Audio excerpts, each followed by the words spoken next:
Mukunda Jewelers, first ever factory outlet opening soon in Jubilee Hills.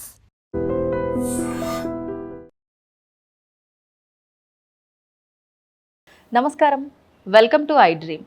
ధర్మ మార్గం with Vijitha కార్యక్రమానికి స్వాగతం.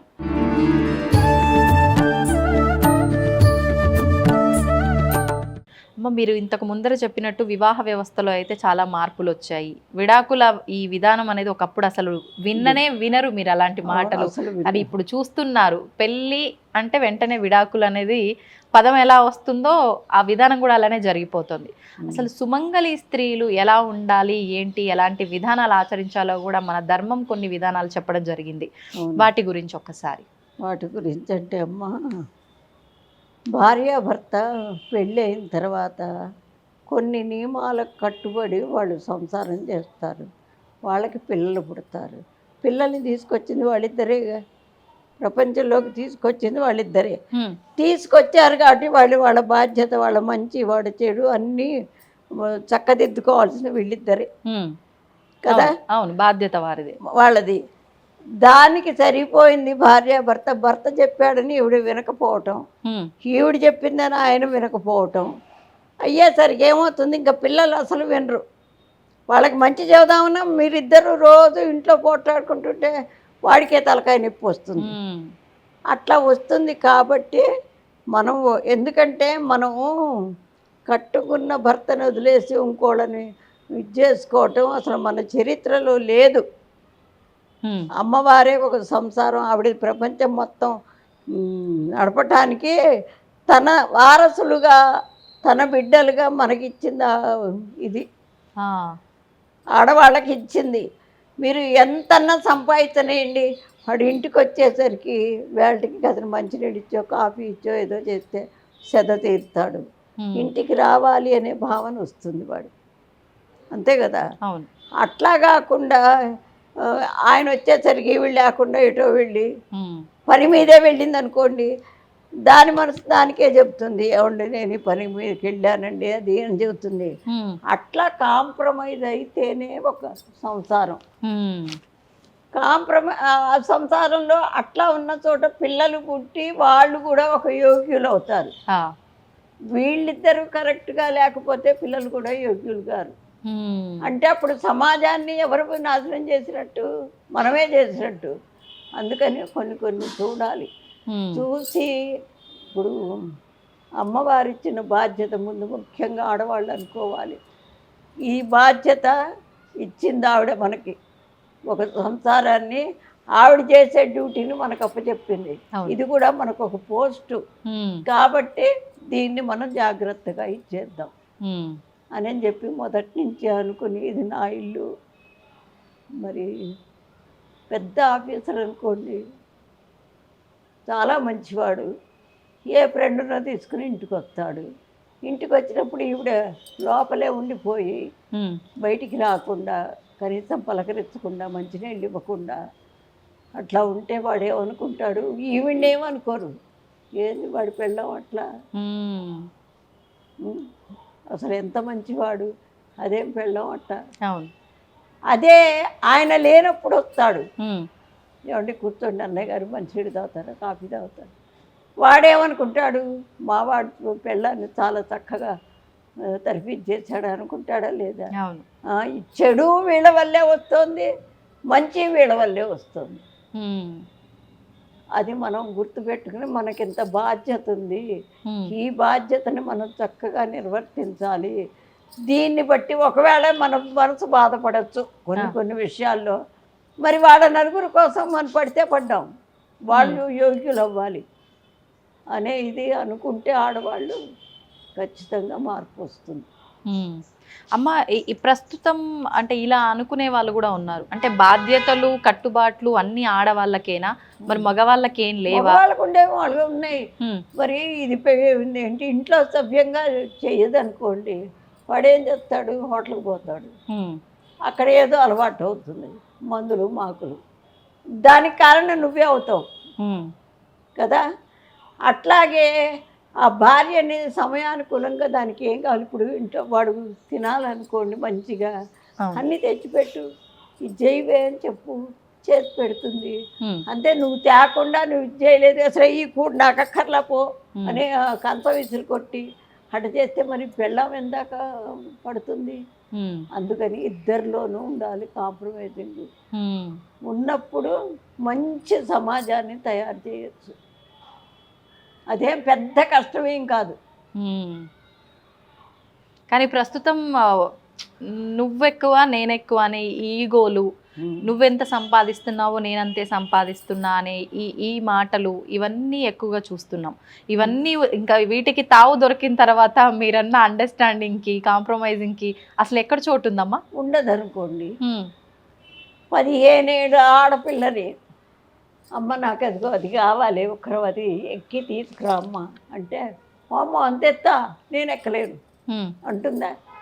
అదే 15 ఏళ్ళు 10 ఏళ్ళ పిల్లాడైనా నాన్న నాది ఒక్క తర్వాత ఆడిప్పుకురారా అంటే ఇటు అటు చూస్తాడు, ఎక్కేస్తాడు, ఎక్కేస్తాడు.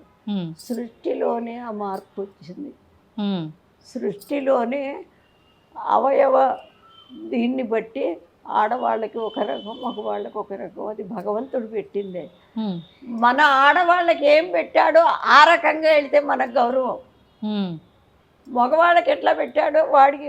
ఇప్పుడు మగవాడు నువ్వు ఇంట్లో పని చేసుకుంటూ ఉంటావు, వచ్చి ఇది ఇక్కడ ఉండకూడదు పెట్టేసేయి, దీన్ని చిమ్మేసేయి, ఇది కడుగు, ఎప్పుడు కొమ్మ పెట్టా ఉంటుంది అని అంటాడు అనుకోండి. దీనికి ఏమనిపిస్తుంది?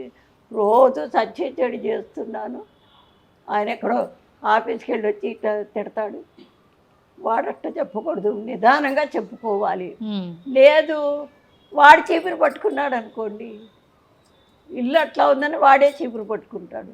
పట్టుకుంటే ఏమనుకుంటుంది? ఓమో చూసిన వాళ్ళు మొగుడి చేత ఇల్లు ఊడిపిస్తుంది అని అనుకుంటారనన్నా చేతిలో తీసుకుంటుంది. అట్లా ఇద్దరికీ కాంప్రమైజింగ్ ఉంటుందమ్మా. ఎందుకు అంటే పిల్లల్ని మనం తీసుకొచ్చాం ప్రపంచంలో, వాళ్ళని సరైన దోవలో నడపాలి. అవును. అట్లా కాకుండా నా ఇష్టం నాది, నా ఇష్టం నాది. అసలు వేషధారణలోనే మార్పు వచ్చింది. ఆ వేషధారణ కరెక్ట్గా ఉంటే కొంత మటుకు కొన్ని చెడు భావాలు పోతాయి. అమ్మా, మీరు స్టార్టింగ్లోనే చెప్పారు లలితా సహస్రనామ పారాయణం వల్ల ఎంత అద్భుతాలు జరిగాయి అనేది. ప్రస్తుతం అంటే ఏదో వాళ్ళకి జరిగింది కాబట్టి నాకు జరుగుతుంది అన్న ఆశతో అయినా కావచ్చు, లేదు అంటే అమ్మవారి మీద భక్తితోనో కృతజ్ఞత తెలుపుకోవడం కోసమో కావచ్చు, ఈ మధ్య కాలంలో సామూహికంగా ఈ లలితా సహస్రనామ పారాయణ అనేది ఎక్కువగా చూస్తున్నాం. అసలు ఎందుకు చెయ్యాలి ఈ పారాయణ అనేది? చేయటం వల్ల ఉపయోగం ఏంటి? అంటే ఏదైనా ఆశించి చెయ్యాలా, చేయటం పద్ధతేనా? అంటే ఇప్పుడు పిల్లల్ని కంటామండి, వాళ్ళు ఏంటి తల్లిదండ్రికి ఎందుకు చెయ్యాలి? వాడు కష్టపడి చదువుకున్నాడు, కష్టపడి ఉద్యోగం చేస్తున్నాడు, బాస్ చేత నానాచి వాటిలో పెట్టుకుని డబ్బులు తెస్తున్నాడు, వాడికి ఎందుకు చెయ్యాలి? వాడు ఎందుకు చెయ్యాలి తల్లిదండ్రికి? వాడిని పుట్టించారు కాబట్టి ఆ రుణం తీర్చుకోవాలి. అట్లాగే అమ్మవారైనా మనల్ని పుట్టించింది కాబట్టే ఆవిడ రుణం మనం తప్పకుండా తీర్చుకోవాలి. అది ఆవిడ ఏదో ఇస్తుంది చేస్తుంది. ఇప్పుడు పుట్టిల్లు ఉంటుందండి, తల్లిదండ్రి ఎప్పుడు పెడతారనే ఉన్న పుట్టింటికి వెళ్తావా? లేదు, మనల్ని కన్నదే ఆవిడ. అందుకని వెళ్తాం. వాళ్ళు పెట్టకపోని అక్కడ తిన్నాను, అక్కడ పెరిగాను, అక్కడ పెద్ద అన్నయ్య అక్కడ పెళ్లి చేస్తే ఇక్కడికి వచ్చాను, మరి అవన్నీ మర్చిపోం కదా.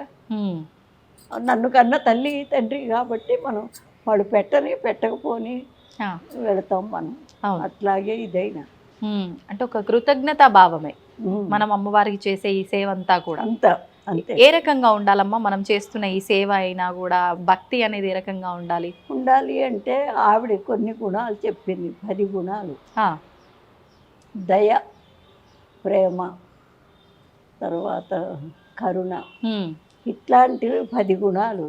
కనీసం అన్నీ మనం మానవులం కాబట్టి మనకు అన్ని గుణాలు రావు. వస్తే అసలు ఇక్కడ ఉండరు. ఒక్క గుణం అన్నా నేర్చుకుని దాన్నన్నా మనం అమలు చేస్తే ఆవిడ చాలా సంతోషపడుతుంది. ఊరికే ఈ స్తోత్రాలు పారాయణ చేసినందువల్ల కాదు, స్తోత్రం చేసే మనిషి ఆ హృదయాన్ని ఆవిడకి అర్పిస్తే చాలా సంతోషపడుతుంది. ప్రతి నెల నేను 1 లక్ష పుష్పార్చన చేస్తానమ్మా. చేస్తాను ప్రతి నెల పౌర్ణమి నాడు. ఆహా. అందరూ వచ్చి చదువుతారు. అదంతా ఇంత గుట్ట అవుతాయి పూలు. ఆ. అన్ని పూలు నేను చేశాను కాబట్టి నేనే చేస్తాను, వీళ్ళు ఇక్కడ చదువుతూ ఉంటారు. ఉమ్. అంత పుణ్యం నాకు వస్తుందా? ఒక్క మాట. ఉమ్. ఇంత చేశాను కాబట్టి ఇంత పుణ్యం వస్తుంది అనుకోవడానికి వస్తుందా? అసలు లేదు. రాదు. ఎందుకని రాదు? ఉమ్. అన్ని పూలల్లో ఏ పువ్వు మీద మన మనస్సు లగ్నం అవుతుందో, ఇది సాక్షాత్తు అమ్మవారి పాదాలకు ఎడుతుందని లగ్నం అవుతుందో దాని పుణ్యమే వస్తుంది. అంతేగాని లక్ష కుంకుమార్చన చేసినా, లక్ష పుష్పార్చన చేసినా మొత్తం వస్తే ఈ చేసే వాళ్ళందరూ, చదివే వాళ్ళందరూ ఇంత పుణ్యం ఉంటుంది. మనస్సు ప్రధానం అక్కడ. ఎక్కడైతే మన మనస్సుని లగ్నం చేసి అమ్మవారికి అర్పించామో అది మాత్రమే వస్తుంది. అంతే. అంటే ఇప్పుడు ఇబ్బందుల కోసం చేసినా, కోరిక కోసం చేసినా అది నెరవేరట్లేదు మొర్రో అని మొత్తుకునే వాళ్ళు అది అంత భక్తి శ్రద్ధలతో నిమగ్నం చేయట్లేరు. అంతే, అది కరెక్ట్. కానీ ఎవరికి వాళ్ళు మేము భక్తితో చేస్తున్నామని అనుకుంటారు, కానీ ఆ మనస్సు అక్కడ ఉండాలి కదండి. కూర్చోగానే వీడు వీడు అదేంటి ఆఫీస్ నుంచి వచ్చాడేమో, కాఫీ తాగాడో లేదో, దీని మీదే ఉంటుంది. ఆయన వచ్చారేమో ఆఫీస్ నుంచి, ఇంటో లేనని ఏం కోప్పడతాడో. మనస్సు నిశ్చలత్వం ఎప్పుడైతే వస్తుందో బ్లడ్ సర్క్యులేషన్ కూడా చక్కగా జరుగుతుంది. ఎప్పుడు బ్లడ్ సర్క్యులేషన్ బాగుంటుందో మైండ్ షార్ప్గా ఉంటుంది, కరెక్ట్ అయిన మార్గం మనకే తెలుస్తుంది. అది ఇప్పుడు ఈ పారాయణ చేయాలన్నా, మనం భక్తితో ఏదైనా చేయాలన్నా నియమాలు ఎక్కువగా పాటించాలేమో అని చెప్పి ప్రతి ఒక్కరిలోనూ ఒక సందేహం ఉంటుంది, భయం కూడా ఉంటుందమ్మా. భగవంతుడు ఉన్నాడు లేడు, నమ్మినా నమ్మకపోయినా అమ్మవారికి చేసినా, స్వామికి చేసినా ఏదైనా చేస్తున్నామంటే అమ్మో చేసేది ఈ రకంగా చేయకుండా ఇంకో రకంగా చేస్తే ఏమన్నా అవుతుందేమో, ఈ భయం ఉంటుంది చాలా మందిలో. అంత భయపడాల్సిన అవసరం ఉందంటారా? అంత భయపడాల్సిన మనస్ఫూర్తిగా మనం చేయటమేనమ్మా. ఆ ఫలితం ఆవిడ ఏది ఇచ్చినా మనం పట్టుకోగలిగి ఉండాలి. అది ఇప్పుడు మనస్ఫూర్తిగా ఆవిడ్నే నమ్మి, తల్లి నిన్నే నమ్ముకున్నానని ఏది చేసినా మనం ఆవిడిచ్చే ఫలితం మనం పట్టుకోగలిగి ఉండాలి. దాని గురించి నాకు ఇది ఇచ్చింది, అది ఇచ్చింది, నేను చేయను, ఆవిడ నేటి కొలిచేది, ఇట్లాంటివి రాకూడదు. అమ్మ మీరు అంటే ఆలయంలో కంప్లీట్గా ఇక్కడ అమ్మవారి ఆలయం కట్టక ముందర మీరు ఆలయంలో హనుమంతుడి ఆలయంలో చేసిన, ఇక్కడ ఆలయం కట్టించి ఇక్కడ సేవలు చేసినా కూడా అంటే ఆడవారు ఏదైనా చేస్తున్నారు అని అంటే విమర్శించే వాళ్ళు చాలా ఎక్కువగా ఉంటారు. అలాంటి విమర్శలు ఏమైనా ఎదుర్కొన్నారా? అంటే ఒక పౌరోహిత్యము చేసిన ఆడవాళ్ళు మంత్రాలు అన్నీ చేయడానికి అర్హత లేదు అని చెప్పి కొంతమంది చెప్తూ ఉంటారు. అట్లాంటిది మీరు ఏకంగా ఒక పౌరోహిత్యం అన్నట్టే ఇంకా కంప్లీట్ ఒక పూజారిలా వ్యవహరిస్తున్నారని విమర్శలు ఏమి ఎదుర్కోలేదా? విమర్శలు ఇప్పుడే లేవు, మొదట్లో ఎదుర్కొన్నా. అయితే ఒకటమ్మా, శాస్త్రాల్లో ఆడవాళ్ళకి కొన్ని నియమాలు పెట్టారు. నెలసర్లు వస్తాయి, ప్రెగ్నెన్సీ వస్తుంది, మంత్రాలు చదవటానికి ఆ నరాలన్నీ కదులుతాయి. ఇది సైన్స్లోనే ఉందమ్మా. ఈ పూజ అనేది సైన్స్కి ముడిపెట్టేసేసారు. అది కరెక్ట్గా ఉన్నది. సైన్స్ అంటే విడిగా ఏం లేదు. బయటికి వెళ్ళి వస్తే మా రోజుల్లో బయట కాళ్ళు కడుక్కుందే లోపలికి అడుగు పెట్టించేవారు కాదు. ఇంకోటి, స్కూల్కి వెళితే చిన్న పిల్లలప్పుడు బయట అదేంటి పంచలో 2 గూళ్ళు కట్టించి ఇచ్చారు. శుభ్రంగా కాళ్ళు కడుక్కుని ఆ పంచలోకి వచ్చి బట్టలు మొత్తం విప్పి గూట్లో పెట్టేసి మళ్ళీ ఇంకోటి కట్టుకుని లోపలికి వెళ్ళాలి చిన్న పిల్లలకి. మరి అంత నియమాలు పాటించడం వల్లే మాకు ఒక నిశ్చలత్వం వస్తుంది. ఒక పని చెయ్యాలన్నా నిశ్చలంగా ఉంటేనే చేస్తాడు. ఇప్పుడు సైన్స్ అయినా అంతే కదా. అదేదో రాకెట్లు అవి ఇవి కనుక్కున్నా అంటే వాడు ఎంత నిశ్చలంగా అవి కలుపుకుని చేస్తే అది ఒకటి తయారవుతుంది. అవును, అది. అయితే మీరు మొదట్లో విమర్శలు ఎదుర్కొన్నారు కానీ ఇప్పట్లో ఎలాంటివి లేవు. ఇప్పుడు ఈ నియమాలు కూడా ఏమీ అవసరం లేదంటారా అమ్మ? మనస్సు ప్రధానం అమ్మ. మనస్సు ప్రధానం అయినప్పుడు ఇప్పుడు డబ్బులు అవసరం అవుతాయి, ఆయన అడిగితే ఇవ్వరు అనుకోండి. ఇవ్వకపోతే ఆయన స్నానం చేసేప్పుడు జేబులోంచి ఓ 10 రూపాయల నోటు తీసుకుందాం అనుకుంటారు. అవసరం మీకు అట్లాంటిది. అవును, అట్లాంటప్పుడు ధైర్యంగా ఉండి నాకు ఇదిగో ఈ అవసరం వచ్చింది, నాకు కావాలి అట్లా అడిగి తీసుకుంటే వాడు కూడా ఫోన్లే ఎప్పుడు అడగదు ఏదో అడిగింది అని ఇచ్చేస్తారు. అట్లా కాకుండా ఎప్పుడైతే అది ఇప్పుడు అక్కడ అవసరము తీరుతుంది, మంచితనము బయటపడుతుంది. అవును, అంటే ప్రతిదీ మన ఆలోచన విధానంలో మనం చేసే పనుల్లోనే అది ఉంది. అందుకని ఈ పని చేయకూడదు, ఇది చెయ్యాలి. ఇప్పుడు పిల్లలు అన్నం తినరని చంకలో ఎత్తుకుని గిన్నె పట్టుకుని వాడికి బూట్లు ఉంటాయి, దానికి చెప్పులు ఉంటాయి, రోడ్డు అంతా తిప్పుతూ వాడికి పెడతారు. తినడు, నిజమే పెడతారు. అది మరి సైన్స్కి ఎంత వ్యతిరేకం అది. బయట ఆ మట్టి మచానం అంతా గాలి ఎట్లా ఉంటుంది, మరి అప్పుడు కనపడదా సైన్స్? అదే పూజ అనుకో, బయట నుంచి వచ్చిన ఇప్పుడు గుళ్ళోకి వచ్చేవాడు స్నానం చేయింది రాడు. అవును, అది దాంట్లో ఎంత సైన్స్ ఉంది. అట్లాంటివి సైన్స్కి పూజకి అసలు ముడి పెట్టే ఉందండి. పూజ అంటే ఏదో విడి, సైన్స్ అంటే ఏదో విడి. ఇప్పుడు అందరూ సైన్స్ అనేది అంటున్నారు కాబట్టి పూజలు లెక్క చేయట్లా. అది ఇది రెండు ఒకటే. 1,00,000 మల్లె పూలతో పూజ చేస్తే ఏంటి ఆ వాసన ఎంత దూరం వస్తుంది. ఇప్పుడు అక్కడ చేసాం, ఈ చుట్టుపక్కలంతా 1,00,000 పూలు అంటే ఇంత గుట్ట, మల్లె పూలు అంటే వాసన. ఎట్లా మరి ఆ వాసన అంతా వస్తే ఇక్కడ ఉన్న చెడు అంతా బయటికి వెళ్ళిపోతుంది. అట్లా అంటే ఒక్కొక్క దాంతో చేసినప్పుడు ఒక్కొక్క ఫలితం ఉంటుందా అమ్మ? మల్లె పూలతో చేయడం వల్ల ఏంటి ఫలితం? కాదు, వాసన పూలు కదా అందుకు. Okay okay. అందుకే పూలు కూడా మల్లె పూలతోనే చెయ్యండి, గాజు పూలు చెయ్యండి, గులాబీలు చెయ్యండి అని చెప్పేది అందుకు. అది అమ్మవారికి ఇష్టం అని. ఇటు అమ్మవారికి ఇష్టము, ఇటు మనకి ఉన్నటువంటి చెడంతా తొలగిపోతుంది. అదే ఇప్పుడు ఉపవాసాలు ఎందుకు, అది కూడా అంతే. వారానికి ఒకసారి ఖచ్చితంగా ఉపవాసం ఉండాలి, అంటే జీర్ణశక్తి చక్కగా అవుతుంది. ఓకే. మరి లోపల ఎప్పుడు మిషన్లాగా తిరుగుతూ ఉంటే అవును, మరి దానికి విశ్రాంతి ఎప్పుడు.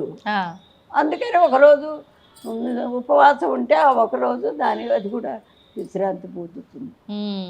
ఉపవాసం అన్నారు కాబట్టి అమ్మ, మనకు ఈ నెలాఖరణ వచ్చే ఈ ఏకాదశి ముక్కోటి ఏకాదశి అని, వైకుంఠ ఏకాదశి అని, ఆ రోజు స్వామికి సంబంధించి ఉత్తర ద్వార దర్శనము అని చెప్పి రకరకాలుగా మనం అయితే చెప్పుకుంటూ ఉన్నాం. ఏంటమ్మా ఆ విశిష్టత గురించి ఏమైనా చెప్తారా? అంటే విష్ణుమూర్తి పాలకడల మీద శయనించి ఆ రోజున బయటికి వస్తారు. అంటే వాళ్ళు కూడా మనం అనుకోకూడదు, వీళ్ళు మానవులే చేసిన పుణ్యాన్ని బట్టి ఒక్కొక్కళ్ళు ఒక్కొక్క రకంగా అట్లా భగవంతుడిలాగా పూజలు అందుకుంటున్నారు.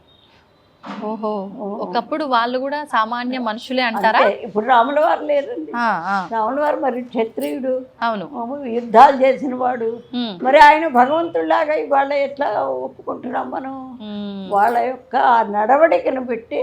అవును, అది అందుకే మానవుడే భగవంతుడు అనేది.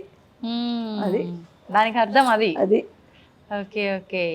అంటే మంచి లక్షణాలతో ఉన్నారు కాబట్టి భగవంతుడితో పోలుస్తున్నాం అనేది కాదు. కాదు, వాళ్ళు చేసినటువంటి మంచిని చూస్తే.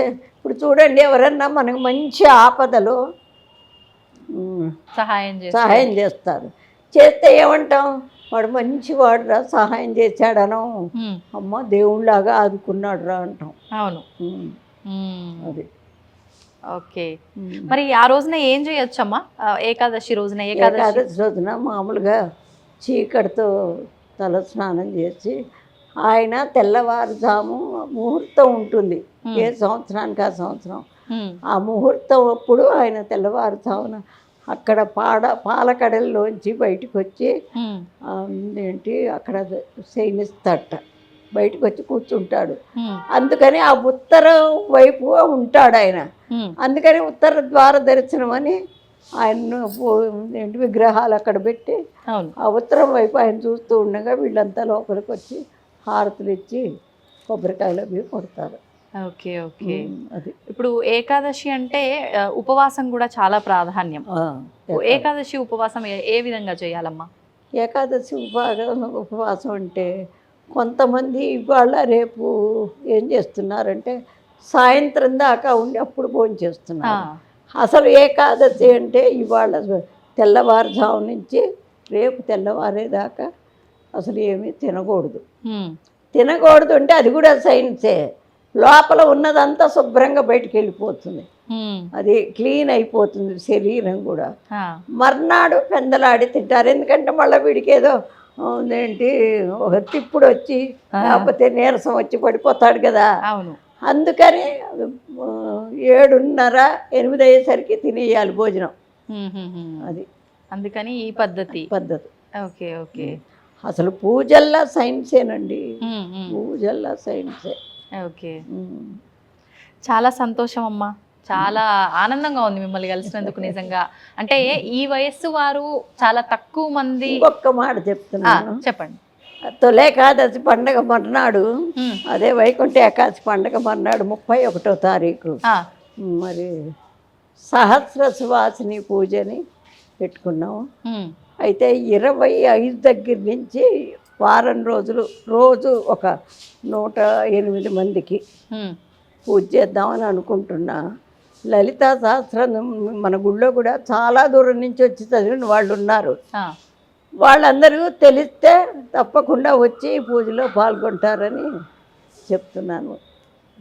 తప్పకుండా అమ్మ, నిజంగా అంటే మీరు చేస్తున్న ఈ కార్యక్రమాలన్నీ కూడా ఒక రకంగా లోక కళ్యాణం కోసమే, మీరు ఏది ఆశించి చెయ్యట్లేదు. తప్పకుండా అందరూ పాల్గొనాలనే కోరుకుందాం. అదే నేను కూడా అదే అంటున్నా, ఎందుకంటే నెక్స్ట్ ఇయర్ ఎట్లుంటాను. అందుకని ఇప్పుడు మొన్న 200 మందికి పెట్టా, అంతకుముందు ఒక 150 మందికి పెట్టా. అందుకని చదివే వాళ్ళందరూ అంటే వాళ్ళ పేరున చేస్తాను. ప్రతి కార్యక్రమానికి వచ్చి చదువుతూ ఉంటారు, వాళ్ళ గోత్రనామాలతో వాళ్ళ కుటుంబ పూజలాగా ఒక్కొక్కళ్ళ పేరున చేస్తాను. ఓహో, సామూహికంగా అయినప్పటికీ ఎవరికి వాళ్ళకు గోత్రనామాలు చదివి చేస్తాను. అందుకని 25వ తారీఖు లోపల వాళ్ళ పేర్లు నమోదు చేసుకుంటున్నాం. సంతోషం అమ్మా, చాలా సంతోషంగా ఉంది. మంచి విషయాలు తెలియజేశారు. మరొక మంచి ఎపిసోడ్లో మరిన్ని విషయాలతో మన ప్రేక్షకులందరి ముందు మళ్ళీ కలుద్దాం. ధన్యవాదాలమ్మా. తవ్వుతున్న శివలింగం సరే, దాన్ని అట్లా కప్పేసేయండి, చూపించదండి. Krishna is there.